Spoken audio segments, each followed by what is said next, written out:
l'Arche de la Nature fait le plein de festivités. Au programme, des animaux en pagaille, des concerts, de la musique, un concours photo, un super manège, des dégustations. Et vous savez quoi? Vous saurez même comment ils ont réussi à sauver le jardin potager de l'Arche. C'est parti tout de suite pour la fête de la ferme et du jardin. Ou du jardin et de la ferme, enfin c'est pareil. Allez, suivez-moi. Bon, alors on est à l'Arche de la Nature comme d'habitude. Cédric Le Breton me fait faire n'importe quoi, donc me voilà en train de pédaler, j'ai chaud. Ça va Cédric? Moi ça va très bien, non mais c'est vrai qu'il fait chaud, je comprends. C'est pas très sympa. Bon, alors là aujourd'hui c'est la fête de la ferme et du jardin, si j'ai bien compris. Oui, il faut sonner, oui, je manque à tous mes devoirs. Alors qu'est-ce qui va se passer de beau aujourd'hui mon cher Cédric, à cette merveilleuse fête? Mais donc il y a beaucoup d'animations autour alors, du jardin dans toute sa diversité, donc le jardin de l'Arche de la Nature évidemment. J'ai reçu beaucoup de bulles aussi moi. Et puis des jardins partagés, des maraîchers, des découvertes culinaires. Et pareil pour la ferme, on a aussi des élevages de laine mohair, de différents fromages, une race aussi de vaches de département, la Saunoise. Donc on ira voir un des représentants, un éleveur de Saunoise. J'ai un petit peu de mal avec le vélo, c'est-à-dire qu'il y a des moments ça bloque. En plus on se prend des bulles. Bon, on va aller voir tout ça. Alors je fais comment? Parce que je peux pas arrêter le pédaler parce que les enfants sinon ils vont pas être contents. Non, il vous reste juste une petite demi-heure là. On se retrouve après. Bonjour, mais vous cachez pas vous, venez. Comment vous vous appelez? Alors Marie Beaufils. Enchantée Marie Beaufils. Alors qu'est-ce que c'est que cette histoire de pelote à pattes? Expliquez-nous.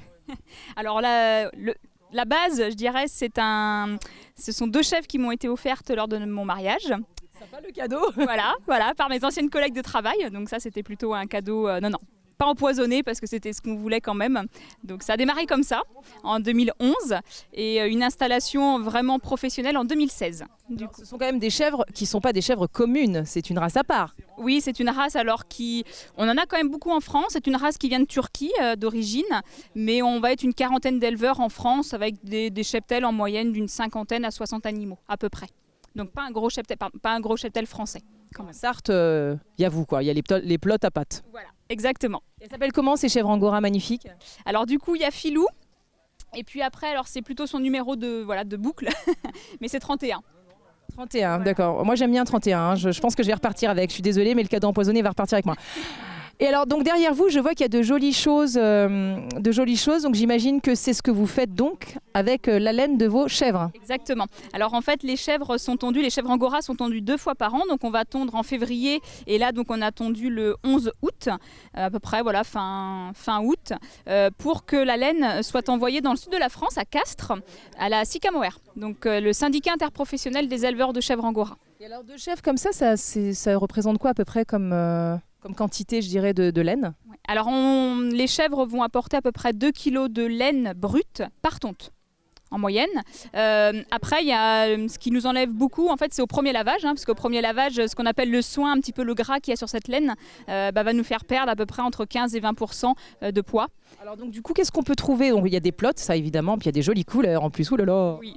Alors du coup, moi la plupart du temps maintenant, je vais leur commander des pelotes, des chaussettes, et puis sinon tout le reste, on va le tricoter. Donc essentiellement ma belle-mère. Elle s'appelle comment la belle-mère? Josette. Coucou Josette, je suis solidaire. Donc voilà, ça nous permet de faire des choses un petit peu différentes selon les saisons. Pour septembre-octobre, on va faire des choses plutôt assez fines quand même. Et puis on va faire vraiment plutôt des gros bonnets, des grosses écharpes pour décembre, janvier, février. Oui, parce que là tout de suite, je vous avoue que la laine me donne chaud. Chez vous aussi à la maison, je suis sûre, mais c'est beau, c'est très beau. Donc on rappelle les pelotes à pattes. Donc c'est ça, si on veut venir vous voir, c'est les pelotes à pattes quoi. Exactement, oui. Toutes les infos. Tout à fait. Bon génial, merci beaucoup. Bon, on continue notre petit tour, excusez-nous. Je vais repartir avec une chèvre, je vous ai prévenu. Avec 31. Pas de problème. Tiens, dites donc, il y a un nain derrière toi, tu feras attention Cédric. Il est là souvent, qu'est-ce qu'il fout dans la serre? Ça c'est Gepetto, ça c'est un nain, c'est un nain qui est né à l'Arche de la Nature. Donc on prend soin de ce nain-là parce qu'il se promène beaucoup le soir, notamment on a un petit abri à nains qu'on a mis en place. Non, je rigole complètement.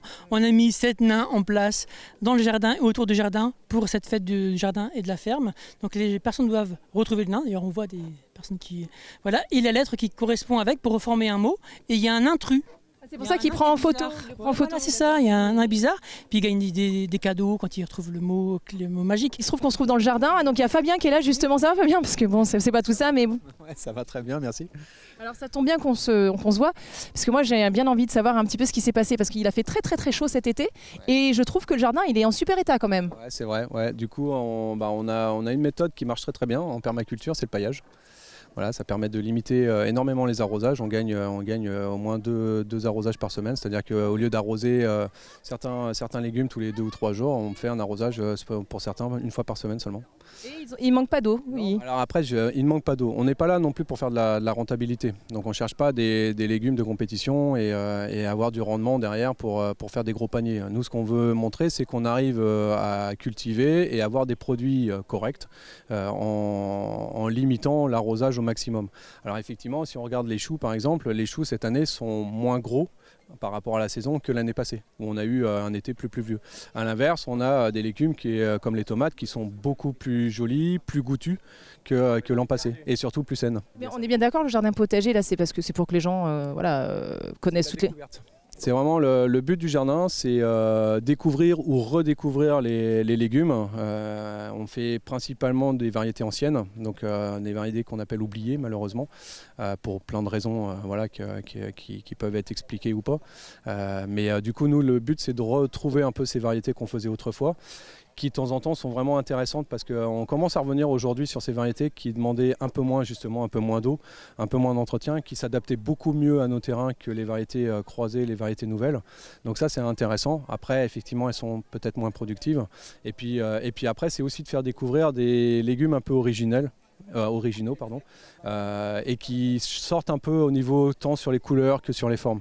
Voilà, on va faire des choux-fleurs, on a des variétés de choux-fleurs qui sont violets, orange et même vert, alors que tout le monde connaît le chou-fleur blanc, quoi. Donc, merci beaucoup Fabien.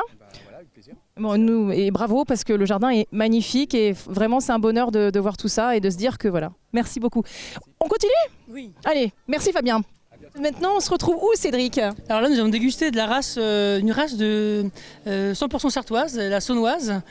C'est bien parce qu'avec toi, je mange toujours des choses qui ont du goût. Oui. C'est de la vache 100% de chez nous. Non, oui, c'est ça. En plus, c'est un petit cheptel. Donc, on va rencontrer un éleveur qui va nous parler un petit peu de son élevage. Elles sont très belles. Alors, il paraît que vous êtes éleveur, vous, monsieur. Comment vous appelez déjà? Monsieur Jouy Didier à Ivry-l'Évêque. Alors, super. Alors, il paraît donc que cette race de vache est 100% sartoise, 100% de chez nous. Oh, oui, 100% sartoise, c'est le Saunois, le pays du Saunois, donc Marolles-les-Brault, le berceau. Et pourquoi avoir choisi cette variété de vache plutôt qu'une autre? Alors, quand je me suis installé 1er janvier 90, j'ai pris ça, donc j'ai commencé avec des charolaises, j'ai 70 mères. Et par passion de la race locale de la Sarthe, j'ai acheté progressivement des saunoises, des petites, et puis aujourd'hui j'ai 25 mères. Et alors c'est une viande qui a un goût différent de... Vous parliez de charolaise. Plus rouge, plus gustative. Et du coup, oui, pour les charolaises, c'est plus rentable. Pourquoi faire... Vous venez de me dire que vous avez 70 charolaises et que 25 saunoises, alors que vous me dites que c'est d'une qualité supérieure? Ah bah déjà, suivant mon âge maintenant, ça va pas augmenter, mais disons que c'est par passion, c'est la passion de la race saunoise sur la Sarthe. Chers téléspectateurs, chères téléspectatrices, Didier n'est pas trop télé, Didier jouit, mais en tout cas il fait de jolies vaches, bien de chez nous, donc de la saunoise. Voilà, c'est très bon, c'est merveilleux, oui c'est ça Didier, faut sourire. Alors mon cher Cédric, c'est vraiment une fête super éclectique, cette fête de la ferme et du jardin, et alors là on arrive, il y a un truc qui m'interpelle quand même, qu'est-ce donc que ce stand? Donc c'est un créateur, voilà, un peu qui travaille avec des végétaux, qui fait des personnages, quelqu'un qui vient depuis plus de 20 ans à l'Arche de la Nature, hein, depuis le début pratiquement. Et pour présenter ses petites créations, il a eu un jardin aussi important à Marolles-les-Brault, fut un temps. Et il a gardé cette passion des végétaux, des légumes. Et toujours, les enfants sont toujours, et les grands aussi, hein, impressionnés par cette créativité, de pouvoir imaginer des personnages avec des carottes, des noisettes. On va aller voir ça de plus près, mais il est en train d'expliquer des petites choses à une dame et son petit-fils. Bonjour. C'est quoi votre petit nom? Comment? C'est quoi votre petit nom? Alain. Ça va bien Alain? Oui, impeccable. Du moment que je suis à l'Arche de la Nature, ça va toujours bien, parce qu'on est toujours bien reçus, et puis c'est toujours sympa, alors il n'y a pas de problème. Bah, vous aussi, vous avez l'air super sympa, Alain. Mais ça va, Alors, ici, c'est... Oui. Vous faites de très très jolies créations, Alain, parce que je vois il y a des barrettes, je pense que c'est pour les cheveux avec des petites coccinelles. Et puis plein de personnages en légumes. Vous me présentez un petit peu votre travail? Eh ben, écoutez, j'ai fait avec... ici, c'est l'Arche de la Nature, donc c'était avec uniquement des légumes. Donc voilà, j'ai pris des légumes de saison, j'ai pris des artichauts, du poireau, des endives, Des maïs. des maïs, et des poivrons, et puis voilà. Et des figues de Barbarie aussi. Des figues de Barbarie, des oignons. Voilà, en principe, Et vous les avez transformés en oiseaux. je les ai transformés en oiseaux pour faire une chorale. Très très joli. Hein. C'est mignon, voilà. Ah, c'est charmant. Ah, il y a même une aubergine, dites donc. Ah bah oui, c'était la chanteuse, et l'autre, c'est avec l'autre, l'aubergine, c'est pour faire le maître de Cérémonie, quoi, le monsieur loyal. Et alors, et donc, on a des petites barrettes, donc ça se met sur... Voilà, en principe, je fais presque tous avec des coccinelles. C'est pour sur des feuilles, des trucs comme ça, et je mets un proverbe derrière.